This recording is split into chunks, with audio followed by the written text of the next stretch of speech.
রায়গঞ্জ শহরে শিলিগুড়ি মোড় সংলগ্ন নির্মীয়মান নতুন বাসস্ট্যান্ড পরিদর্শন করলেন রায়গঞ্জ পৌর পুরাতন বাসস্ট্যান্ড ক্ষুদ্র ব্যবসায়ী সমিতির সম্পাদক সহ 5 সদস্যের একটি প্রতিনিধি দল। বাসস্ট্যান্ডের নির্মাণ কাজের অগ্রগতি খতিয়ে দেখতে এদিন তারা গোটা এলাকা ঘুরে দেখেন। সমিতির সম্পাদক অলোক সাহা জানান, শহরের ক্রমবর্ধমান যানজটের সমস্যা কমাতেই নতুন বাসস্ট্যান্ড তৈরির উদ্যোগ নেওয়া হয়েছিল। সেই প্রকল্পের কাজ কতদূর এগিয়েছে তা সরজমিনে খতিয়ে দেখতেই তাদের এই পরিদর্শন। তিনি বলেন, নতুন বাসস্ট্যান্ড সম্পূর্ণ চালু হওয়ার পর পুরনো বাসস্ট্যান্ডের বহু ক্ষুদ্র ব্যবসায়ী সমস্যার মুখে পড়তে পারেন। দীর্ঘদিন ধরে যারা সেখানে দোকান চালিয়ে পরিবার পরিজনের ভরণ পোষণ করছেন, তাদের ভবিষ্যৎ নিয়ে উদ্বেগ রয়েছে। সেই কারণে নতুন বাসস্ট্যান্ডে তাদের জন্য দোকানের ব্যবস্থা করার দাবি জানিয়ে আগেই প্রশাসনের কাছে লিখিতভাবে আবেদন জানানো হয়েছে। অলোক সাহা আরো বলেন, এদিন আমরা পুরো এলাকা ঘুরে দেখেছি। আপাতত দোকানঘর তৈরির কাজ চোখে পড়েছে, তবে বাসস্ট্যান্ডের মূল অবকাঠামোর কাজ কতটা এগিয়েছে তা স্পষ্টভাবে বোঝা যায়নি। আমরা চাই সমস্ত নিয়ম মেনে সুষ্ঠুভাবে নির্মাণ কাজ সম্পন্ন হয়ে দ্রুত প্রকল্পটি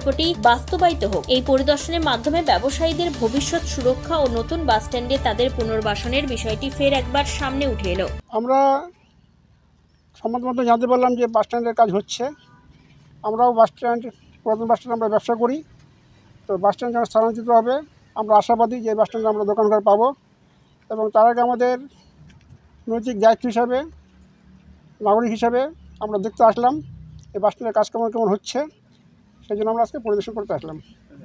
উত্তর দিনাজপুরের রায়গঞ্জ থেকে নিজস্ব প্রতিনিধির রিপোর্ট, টাইমস 14 বাংলা। আরো নিত্য নতুন ভিডিও পেতে এবং তথ্য জানতে আমাদের ফেসবুক পেজকে লাইক ও ফলো করে রাখুন। সেই সঙ্গে টাইমস 14 বাংলার ইউটিউব চ্যানেলকে সাবস্ক্রাইব করতে ভুলবেন না।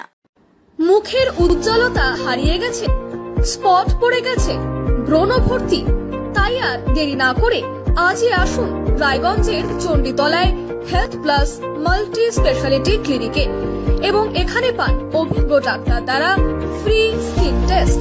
আরো বিস্তারিত জানতে যোগাযোগ করুন 9674895169 এই নম্বরে।